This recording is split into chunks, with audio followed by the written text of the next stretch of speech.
Welcome back to another episode of Weird and Wonderful. Today in the studio we got very special guest, none other than Mr. Rahuram, who is also my second brother and my mom's son. Today's topic is going to be very special. Today's topic is going to be about parenthood and his experience as a father, a newly father, and her experience as an experienced mother. So that's the topic going today. Today, you wanna say anything before we start the episode? I'm Raj. You can call me Rahuram Raj.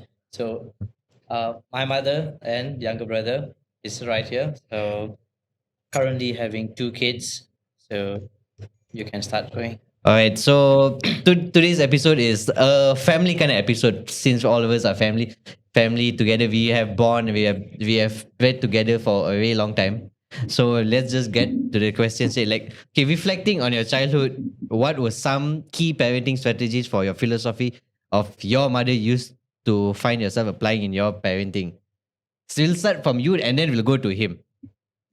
Uh, what my mother used was, my mother was mostly like it was freedom all the way.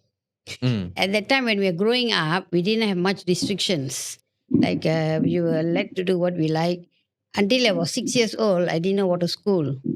Like we were never taught how to do things like sit and read books Okay, or can you all that. describe the environment you grew up into? Did you grow up in a city environment, or did you grow up? What kind of environment you I grew up was to? in the estates. So in the estate, it was full freedom. My house was beside the river. Most of the time, we were by the river, playing in the river, and we are playing in the rubber estates, running here, running there. I think I started my outdoor activities when I was young. Oh, So you. I had like the best time there. Mm. Like there was no like indoor activities. Mostly it was outdoors, playing with everyone there, making friends. Had many friends there in the estate. So this was around like 70s.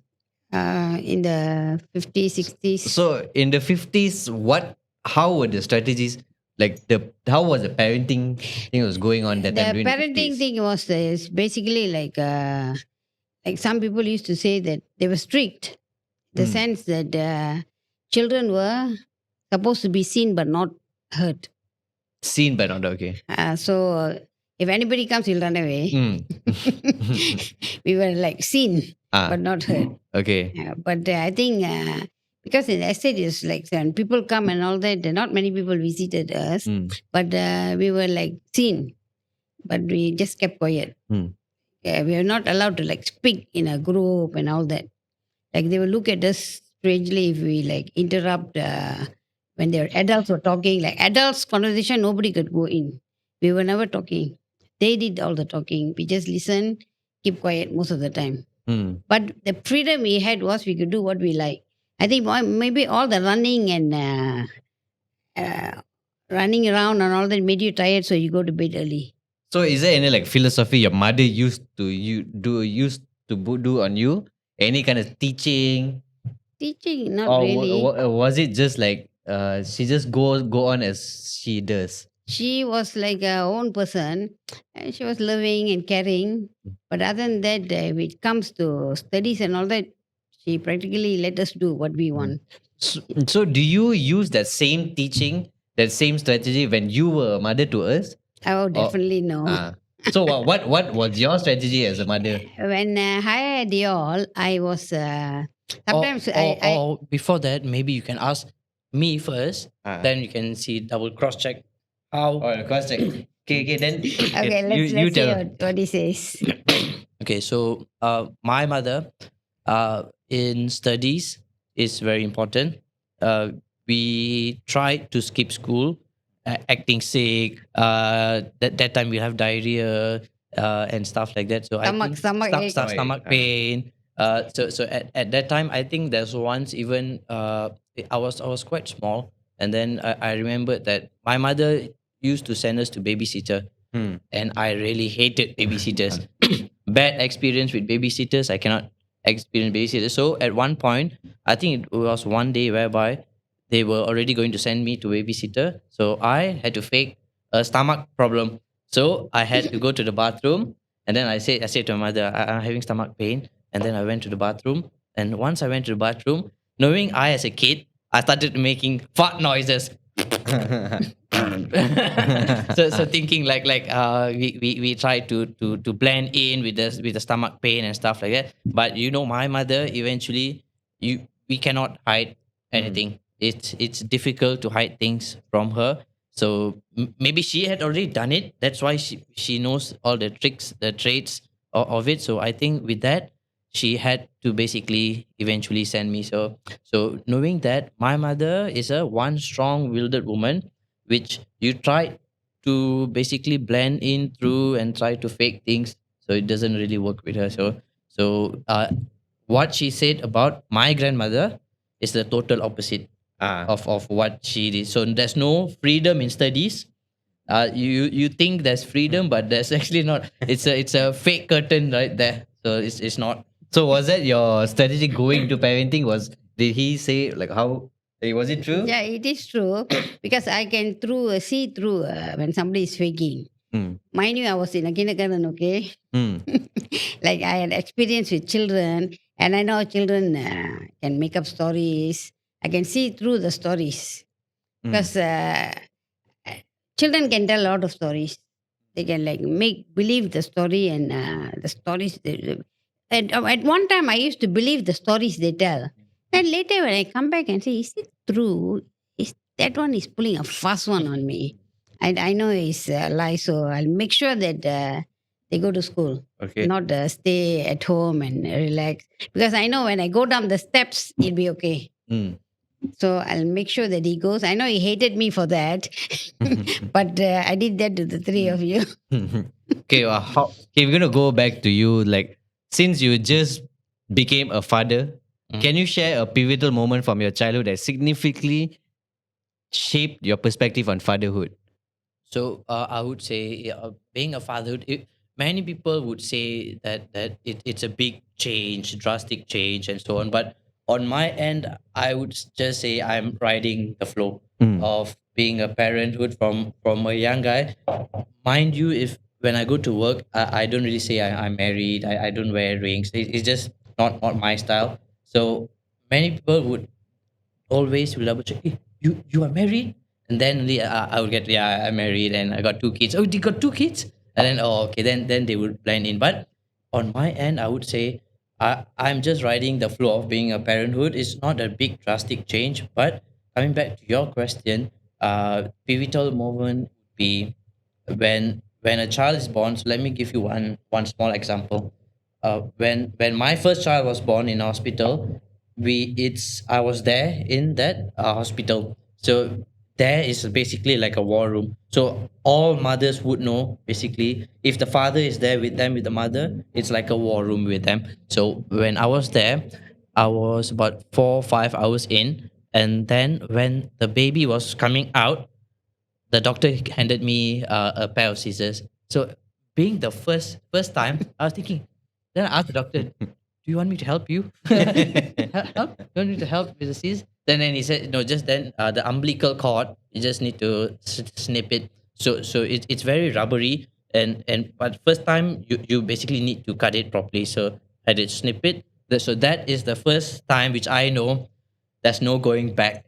There's no going back in parenthood. So other than that, after that, it's all a proper flow of things.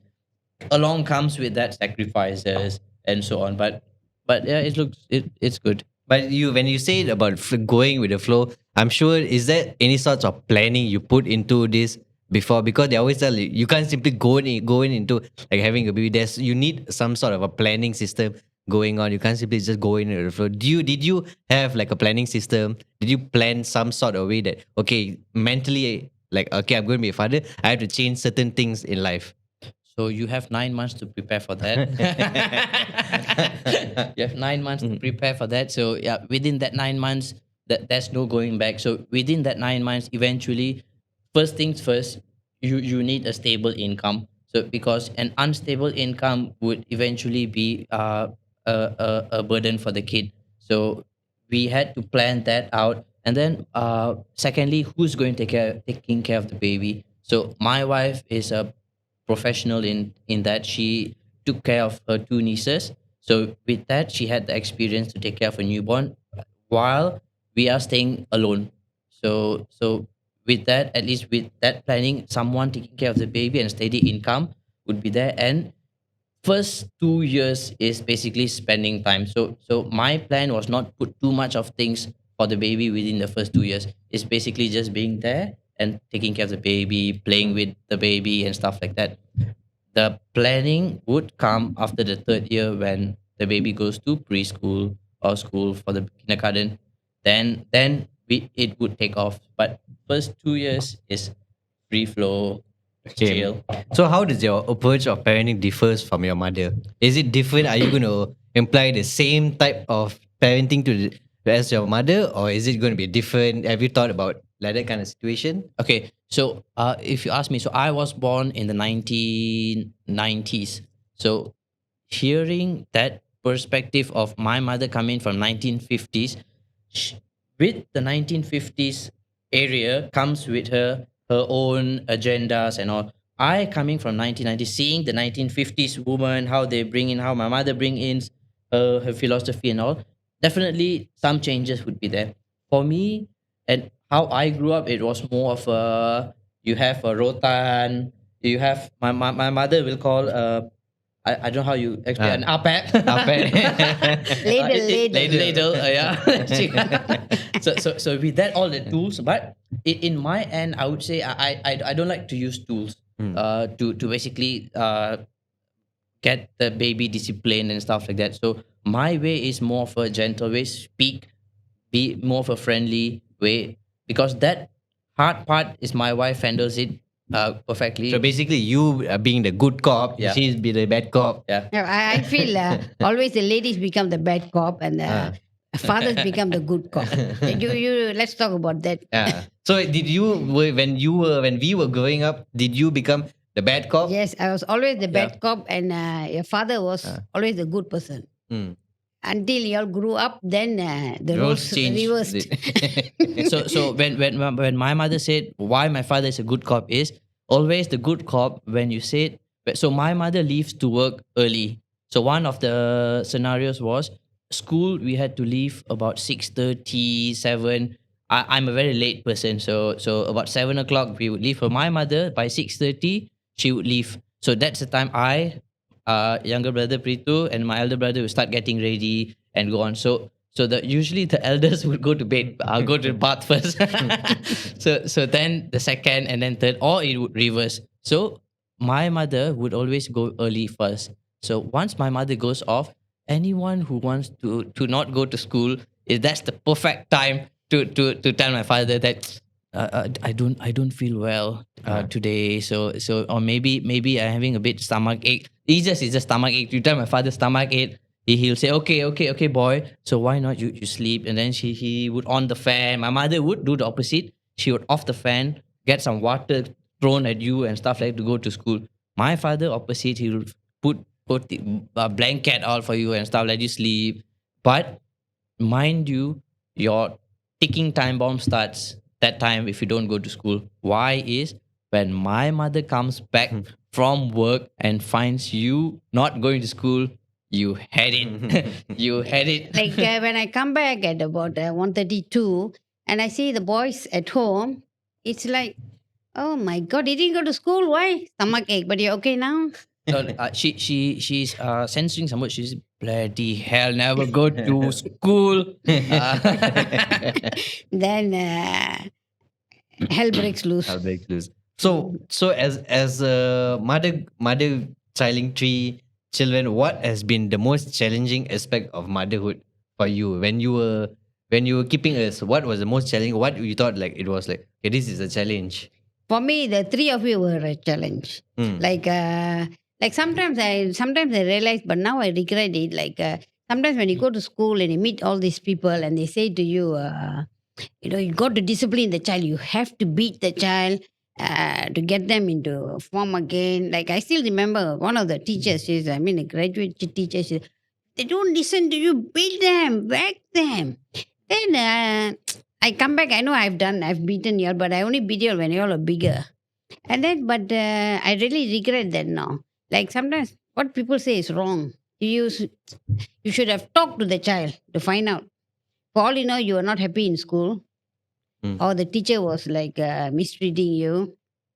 Like we never, I regret that because I never, that communication was not there. I think with the child, you should always communicate, must not have a one way communication, it's a two-way communication. I Mm. think that's what all of us like, uh, like miss out on it. Like even with your child, I always say, like, find out why he's doing that. He's like uh, taking energizer battery. So, like, find out what he wants. So, to get that energy out, find ways for him to like play, enjoy himself, to get that energy to make him tired and all that. Mm. Like, but the other that they get the energy out. That one I did. I made sure that all of you played sports. Maybe because of what I did earlier when I was young. Like I enjoyed outdoors, so I made the three. I made sure the three of you had outdoor activities to the full specs. You all enjoy the cycling, the running around in the playground. So I did my part, but that whacking and beating part was wrong. I realized that now. When you beat the child gets most of it, especially Pritu. Like he won't talk to me like 1 week, Yeah. 2 weeks. 2 weeks. I won't eat also. He won't eat for a few days. And then like I have to like put on him, okay, Pritu, why? But he won't talk to me. Then now I realize that communication was not there. Why do we beat children? Mm. Like nowadays, they say, give a tight slap, the child be okay. But you don't realize why you need to slap the child. We don't need to slap. The child comes to you, you have to treat the child with love, have the responsibility. We have the child, so the child is your responsibility. I made the mistake. I should have like I didn't beat you like how others did, but like it was a mistake. That one I agree. Like you talk, always have a two-way communication with the child. Even a child is 2 years old, child will understand.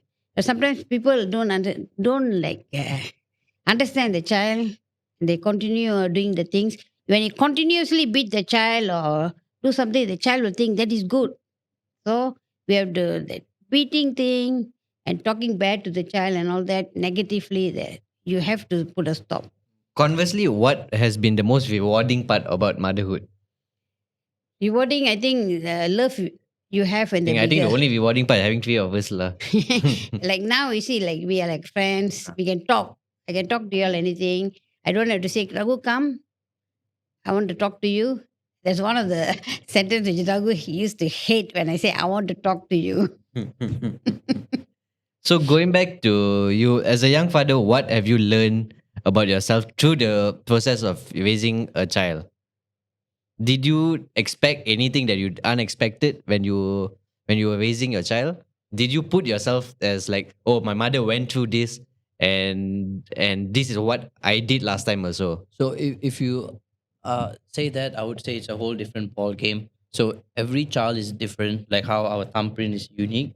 Every child is unique in their own way. So I definitely know my mother would have some challenges raising three boys. So at the moment, I have one boy and one girl. So one boy is just this year it would be 3 years old, and the girl is 7 months. So 7 months is still too young. So the 3 year old, I would say, if you ask me in that sense, would be a very different approach whereby he likes to explore things. So how do I deal with a child that wants to explore things is sometimes yes you do let him go, but eventually you need to have that sense of control. But I don't like to have I don't like to beat, and I don't like to scold so much because he doesn't really take the scolding in a positive way. So he will throw tantrums and stuff like so. I know in that sense we need to change certain things. So like how my mother taught us certain principles, I do use it, but I need to blend in my way and how I change the perspective of how the child sees us. So so in that case I would say how the child behaves is how we react to it. So if you always try to show the child anger, scold, the child won't learn. So changing it would be the best approach. You got anything to say about that? I So, agree with him. Like we have to change with the times. Like when y'all were growing up, like we didn't have much technology. Now the children are born with the technology, so we got to embrace the technology and like see what the child is interested in. Like I won't say don't give him anything. Give. Even if he wants to play games, let him play. I mean, video games are good. Games are good. Even computer games. Children are so fast. They learn. I think we should embrace technology and we'll have a better child. Child who is very informative. A child who is can explore a lot of things. But everything should come with moderation.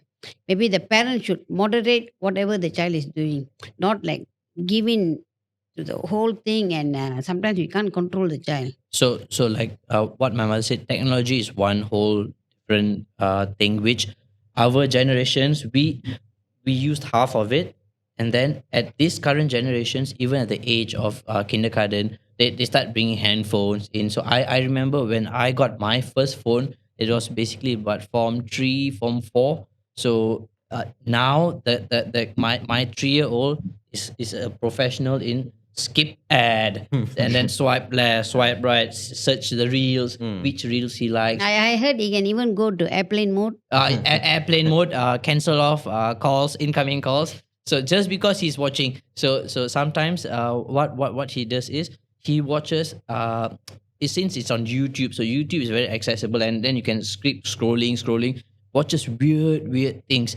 So at recently only I found out that basically we can filter out many things, which I should have done earlier. But at this point, I would say phones or technologies are accessible everywhere. So you can't stop it. People who say like you don't give the child phone, eventually. So like my generation, we like to go out. It's a norm for us to go out with the family and stuff like that. So eventually the child gets bored, even though you bring in games, you bring some toys for him to play in a baby chair.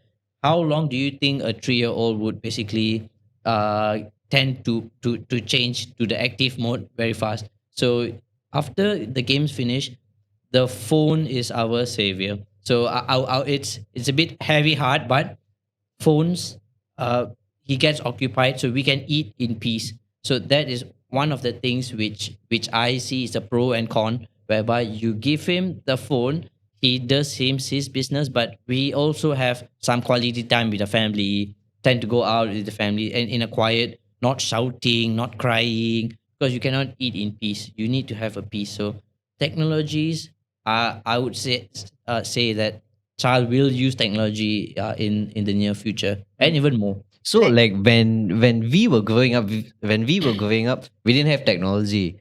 So how did you manage to overcome that part? Like when we were eating, you used to give phone and like what do you used to give when we go out to make us keep quiet other than meeting Most of lah? the time we didn't go out.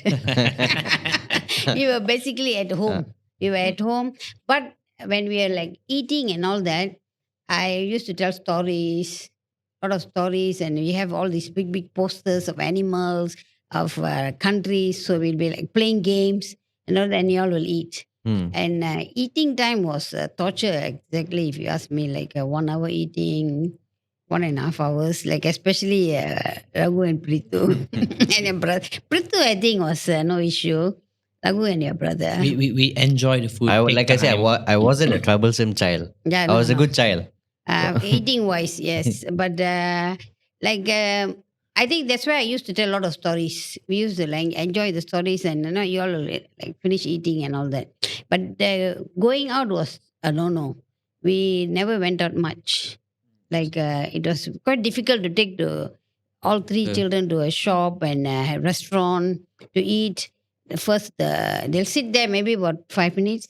Then slowly one spoon will fall down, the fork will fall down, and then the plate will come down. And we say, no, this it doesn't do. So most of the time we were at home. So- Unlike now, like his son comes to the restaurant and they give the phone to keep him quiet. I feel it's okay because I see most of the parents do that now. At least they are able to come out since most parents are working, they don't have time. They come out like we cannot like censure them and say that what they're doing is wrong. what they're doing is right. Maybe they need the time out also with the children, to be with the children and enjoy themselves a bit. So, as a kindergarten teacher, you've seen every generation growing up. Do you think at this generation now, telling stories instead of giving smartphones to them will work? It might. Mm. Like you can tell stories to children. You can try. Why not?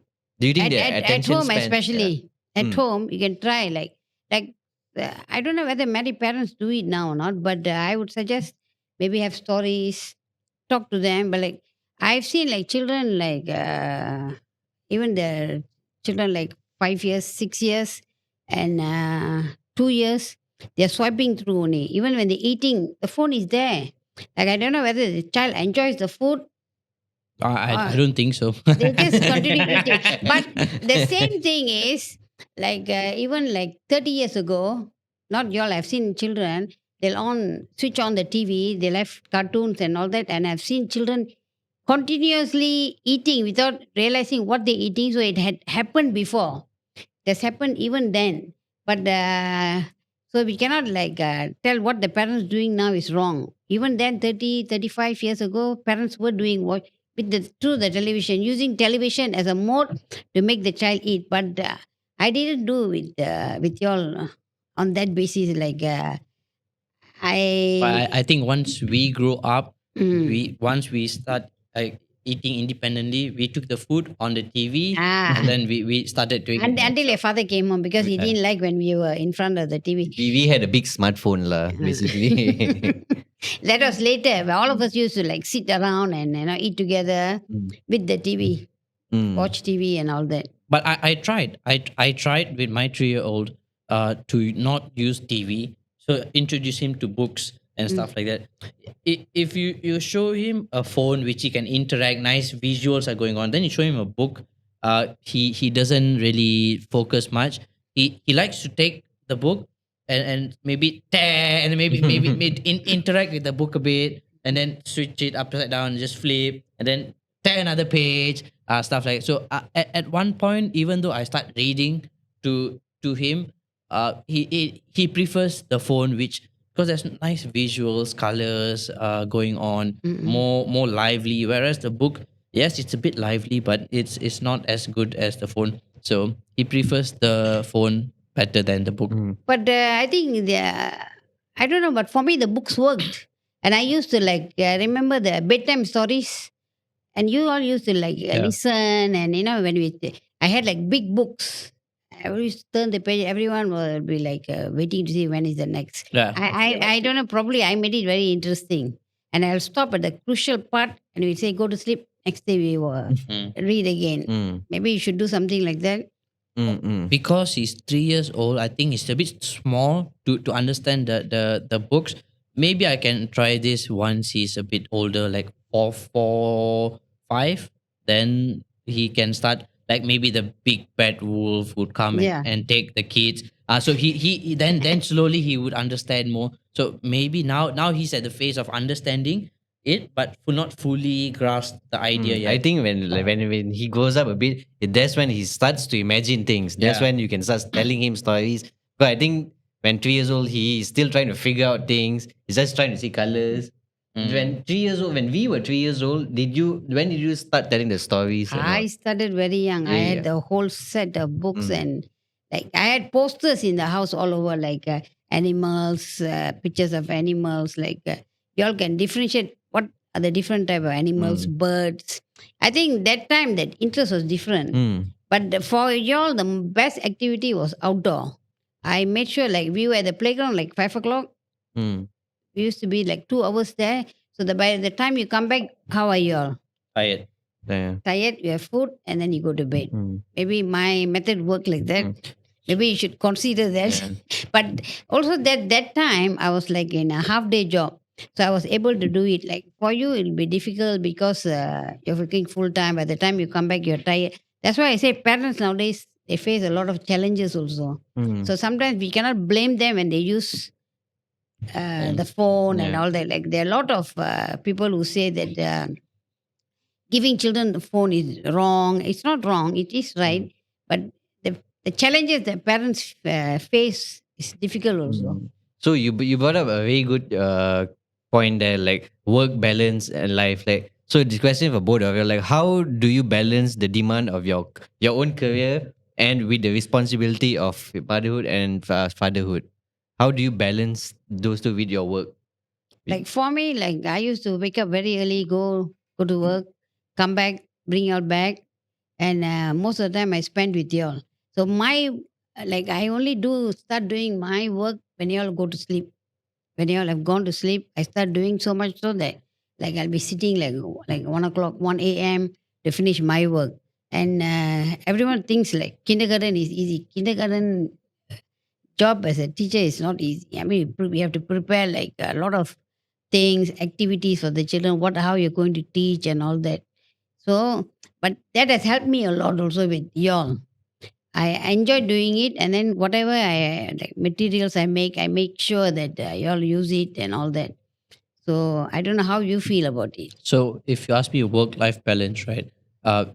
With my kid there, so I would say firstly you would need to have your time first, to make yourself occupied. So I have a fixed schedule or fixed routine that I follow. So normally what I would do is I would wake up early in the morning. So with that, I have my yoga sessions on. So it's about 1 hour or 45 minutes. So this includes your well-being. So with your well-being is your pranayama and then your daily surya namaskar. So this helps you build your cardio as well. So with they always say your breathing is also an essential health system in your body, which not many people tend to take care. Many people tend to take care of their muscles, their or their cardio and stuff. But actually, internally, our system consists of lots of points, subtle points, with all the air flows in. So these two things is what I tend to basically practice is your yoga sessions and your pranayama together. That would take me about 45 minutes. So I wake up about 4:30 sometimes and then start doing it, and then you reach about 5:30. So an essential thing which I tend to follow is spirituality. So in spirituality what I do is we have a nice altar, and then we have nice deities and all this in that. Then we tend to I tend to do all the puja, mantras. I don't know, I tend to get drawn towards that side of things, and then with that I get energized to do my whole day towards that. So a mixture of extra health and spirituality tends to get me going throughout the day. So with that, what I would normally do is, because when my kids are awake, it's difficult to have your time. So it's normally when they are asleep. So I think that part, I think my mother is uh, correct, because with that, if he's awake, he will basically come to the altar when I'm doing the normal set of things, spiritual things and all. So he used to also take like follow. He likes to follow. So I would take him, introduce him. So just bring him with what I do. So yoga is a bit too small for him yet. So maybe once he grows a bit bigger, if he sees me, he would do.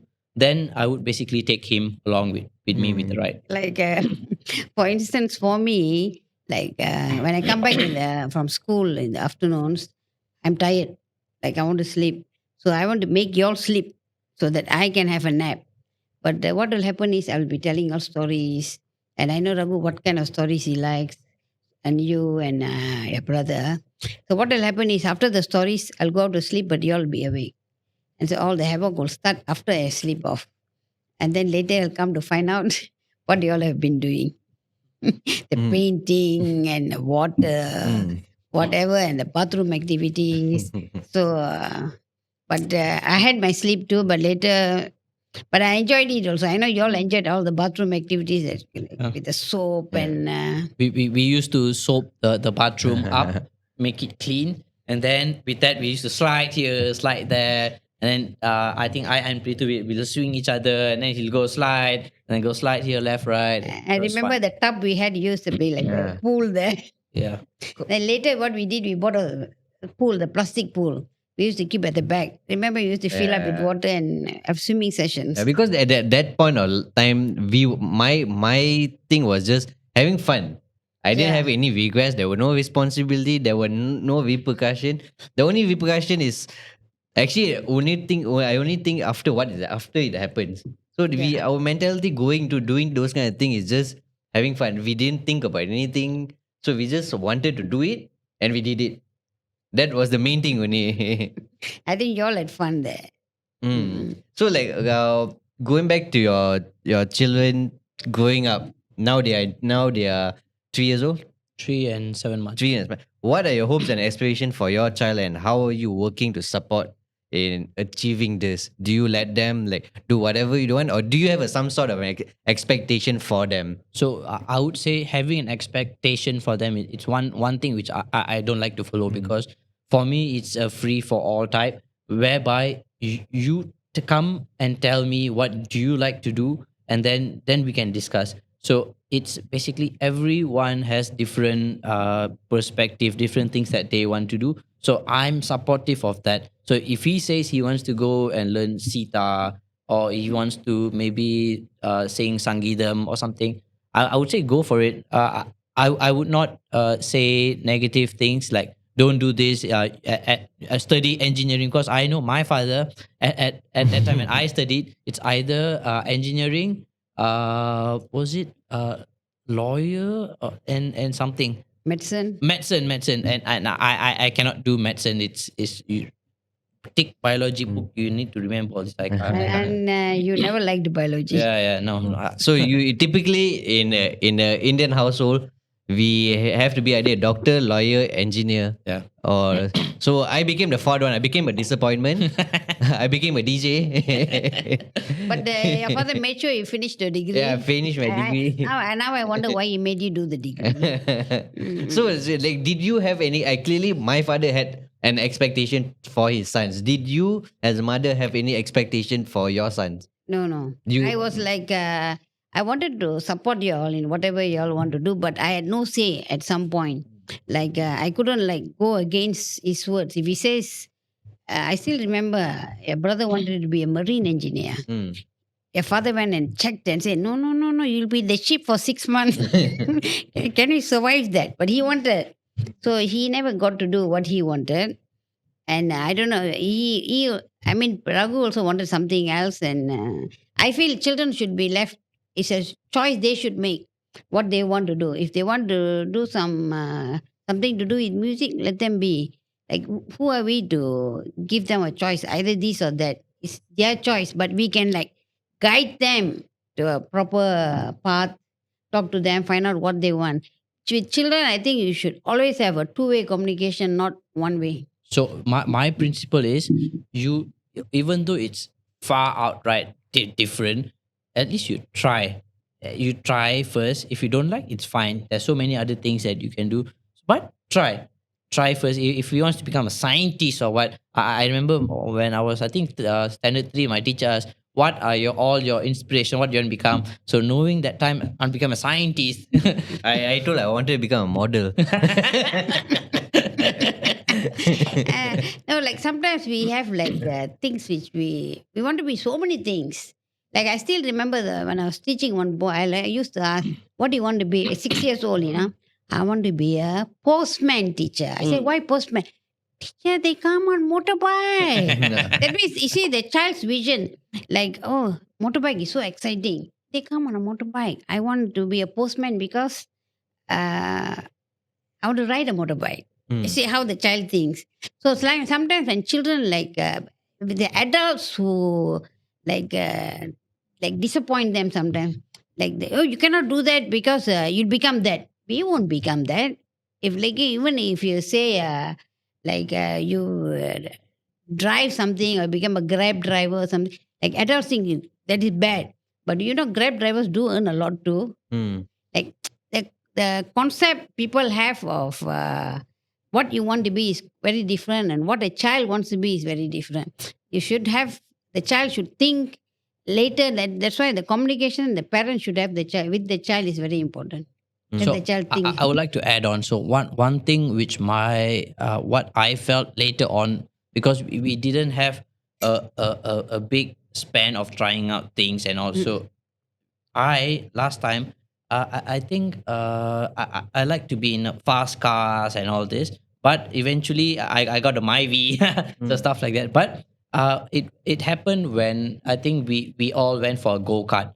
So with the go kart, I remember when I was small, I like to watch F1 racing cars and all this. So when I experienced my first time in a go kart, that time I think it like rewoke a small ambition in me, which I think I could mm, actually do great if I was a racer. So with that, certain things when you are small, you don't tend to basically get exposed, whereby it with my child, I would basically put him in certain things which I did not get the opportunity, like maybe try a go-kart, or maybe you can take out so many things for kids, even a small bike, like a small Yamaha bike, Mm. which they go racing and stuff like that. I put him in. If he does good, if he wins, then I would basically let him go excel and stuff like that. Even though, like, I know at that time, if I did that, definitely my father would say, "No, no, you go and study, you go and study, finish your exam first. Next week is your test. You better go and focus on that and completely stop that." So I, on the other hand, would basically let them experience things. That's my way of basically, the world is your oyster, and you can try so many things out there. So why not grab the opportunity? So, like, in what ways you try to be a role model for your child? Do So you aim to have any specific quality to instill in them? okay, so one main quality which I would basically let them get associated with being humble. So in this world, you can't really be arrogant. I mean, you can be arrogant, but pick your time, but always be a nice person, and basically help around, be generally be a nice person, and also get friendly with people. Nowadays, if you ask me, not many people are friendly, even though if a friend pass by you and stuff like that, you tend to talk and stuff like that. But nowadays, not so much is there. So I would say one of the good qualities: being humble, friendly, and take care of your health. So something which I always do is taking care of your health, is doing all the necessities in the morning. So, going back to you, you have been a role model to many, many, many kids in your life. So, like, is there any specific quality you instill in all of them? I always tell them that speak the truth, Mm. be honest. Like with children, like I always tell them stories how the world is round. What you do get will come back to you. So you have basically do good things, be smart, be street smart also. Don't let people influence you the bad. But I always tell them, be honest. If you feel something not happy about anything, talk to your parents. And for me, honesty is the best policy. Anything, even if your parents tell the truth, I feel it always works instead of hiding. Sometimes when you don't speak the truth, we tell 1,000 lies to hide one lie.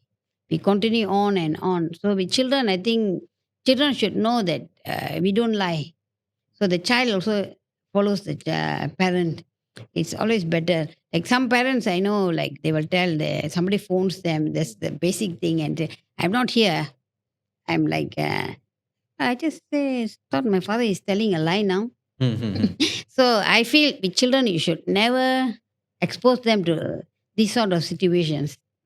Always tell the truth. Honesty is the best policy. Okay, so when you said honesty is the best policy, right? So let's take an example. Let's say a kid basically takes a eraser from steals an eraser from a shop. So he has it with him. So how can you be honest with your mother when you know you'll get scolding, or you'll get, maybe you cannot get some whacking. So if you're trying to say for a kid that has this eraser that he just flicked it from a shop, how can you be honest But with the mother? I've done it, isn't it? You've brought some things from the shop, and we have gone back to the shop and we have returned the things you have taken. Like sometimes, like children, they like certain things, they will take it. But I have like taken the things back, gone with you, with any of you who have taken, and I said, my son. accidentally taken these things, I'm returning it. I've done my part. So I was honest and I've taught you about honesty. Remember the time like Raghu went to the shop walking when he was 4 years old. I don't know how he did it, but I think it was the trauma of seeing a new baby in the house. And he went to the 7-Eleven. I don't know how he walked to 7-Eleven. He was 4 years old. He walked and he took some things and nobody noticed him.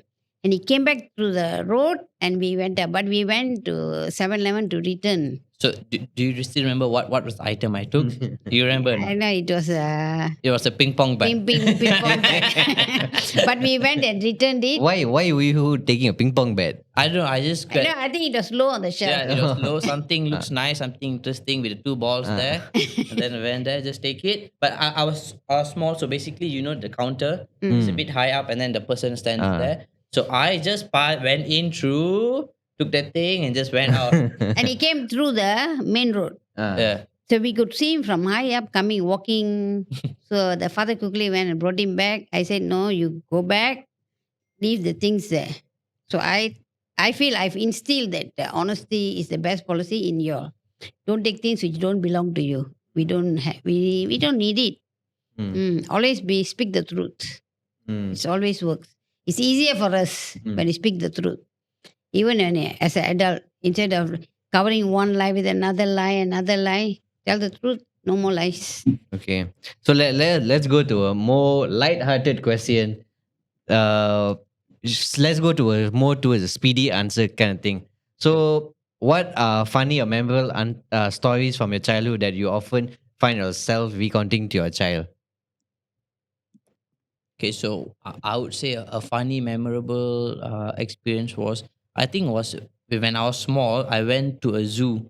So in that zoo, I remember giving food to a giraffe or something, which at that time it looks like, huge thing. So at least that I remembered that, okay, feeding animals was good, but it was pretty scary also. So that is one part of it. How about you? Animals are huge and we are small. Yes, tiny buggers. So and giraffe. How about you? Like for me, what childhood experience is it? Yeah. Was Yeah. with y'all? With us or whether it's your childhood. For me, the childhood experience for me was by the beach, enjoying the seaside, and coming back. But with y'all, the zoo was okay. Like we did go much outing. Most of the time we were at the playground. For me, the best experience is the playground, like enjoying myself with y'all, playing with y'all, cycling there. Make sure that most of the time y'all will fall and get hurt. Yeah, I got a lot of scars and all. Yeah, but I'll make sure that it's okay. Falling down is okay. Don't need to cry, and we just continued on. I think the best activity was the playground. I think we made use of the playground. Broke Fully. some bones. Too many Oh bones. yeah, Breaking some bones. and the three of you broke. Yeah. What did you break? I broke my arm twice. You? He broke So arm as well. basically, mine is on the left side. Mine's the left So, hand so side, yeah. funny story is, I broke my left arm football and my left leg on basketball. You? I broke my elbow by falling down and raised by football.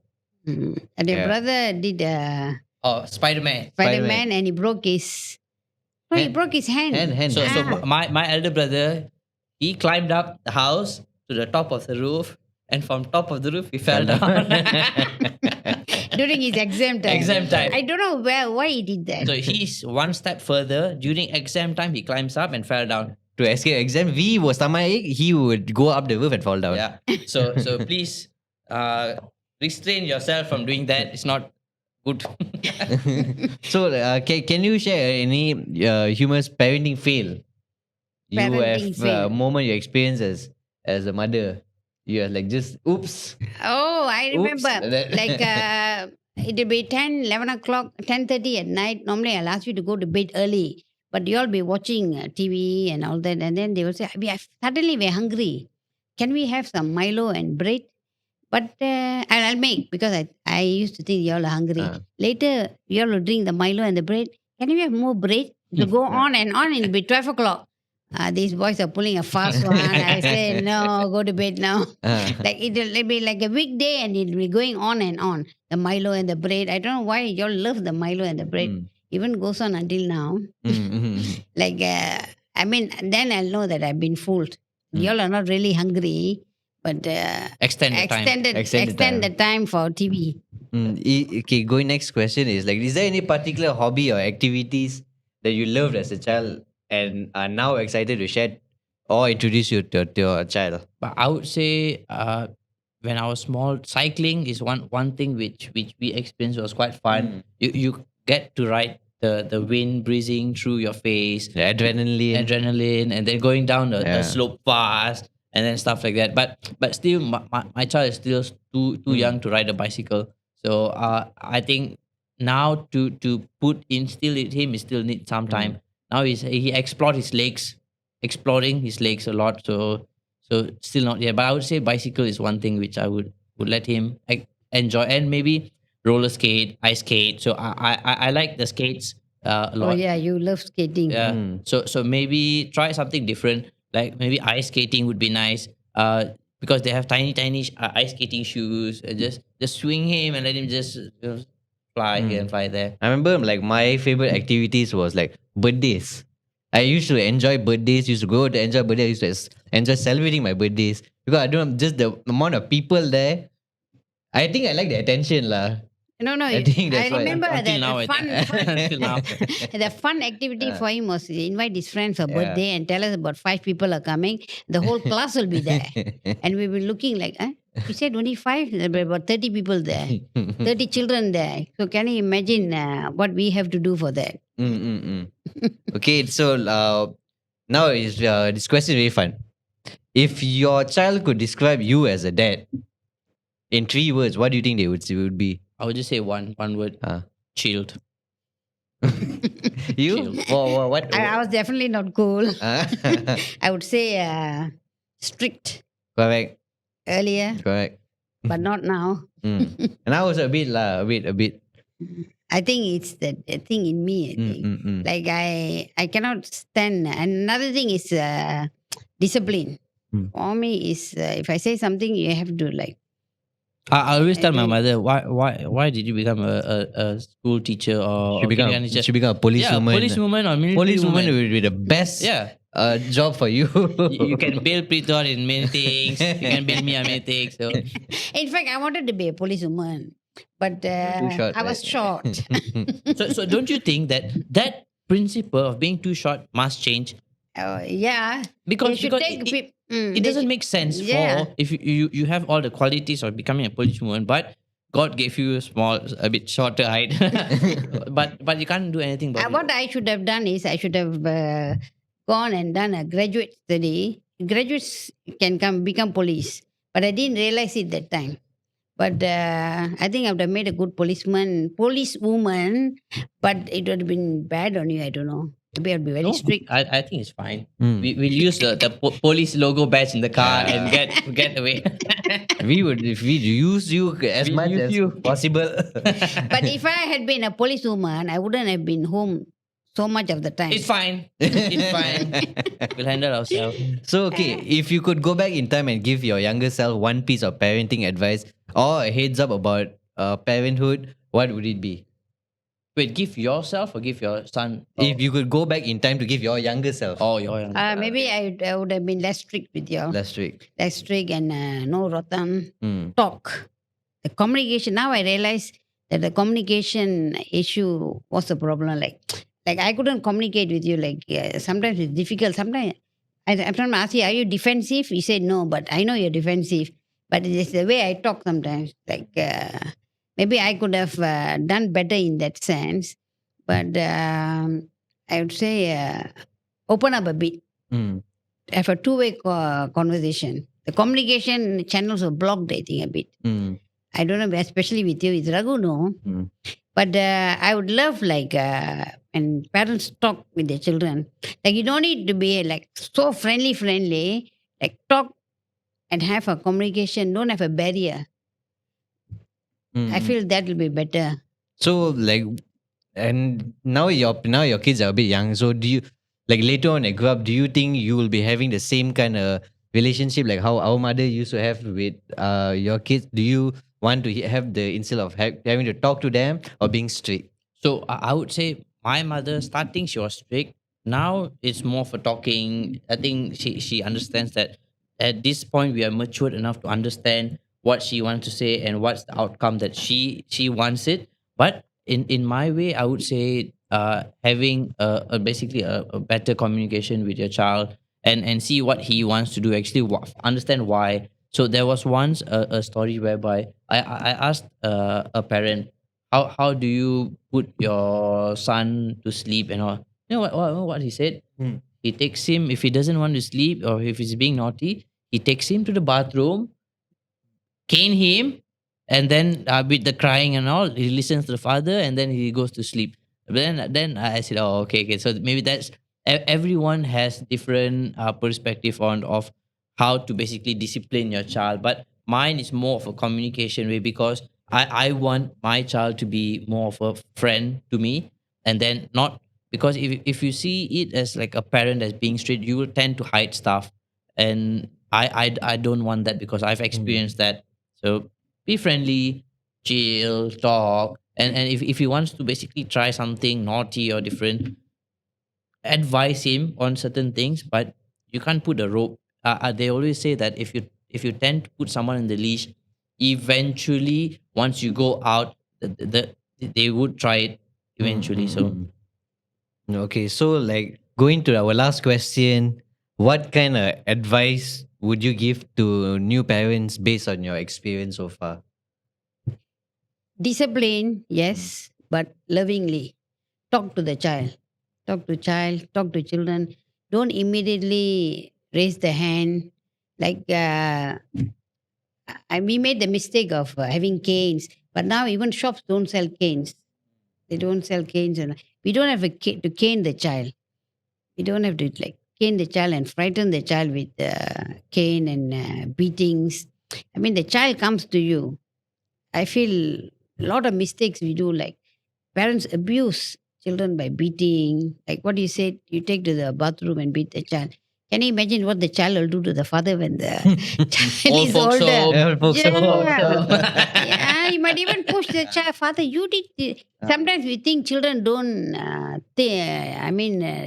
Have it in a memory. What the trauma of getting beaten will always be there. Yeah. So and Mm. also to add on, right? So beating is one thing. When I was small, I remember there was basically good years and bad years. So how I calculate good years and bad years is sometimes like when you see your parents fighting all the time, and this happens very frequently that parents fight in front of their kids so often that the kids they are listening, they are smart enough to understand why they are fighting, and it would basically tend to basically affect the child as well. So I remember certain years my parents as well, not to say everyone is good, they have their ups and downs and all, and it happens in all families.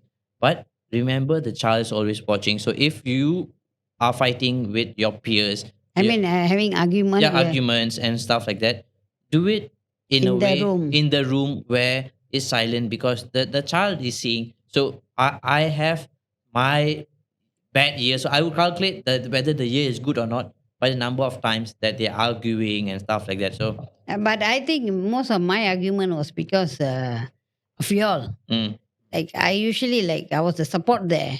So like I want to like make sure that y'all don't have any problem. Like even with what y'all chose to be. Like I didn't have any say on what you wanted to be. Like I was on holiday, I think, when your father enrolled you in the university. yeah. When I came back, I said, what did you do that for? But you'd already enrolled. I said, is it what he wants? And he was not what he wanted. Mm. So I had not much say in what Mm. y'all wanted to be. It Right. was always like a bit controlled, but anyway, y'all turned out okay. Mm. Right, I think we are running out of time. I think Okay.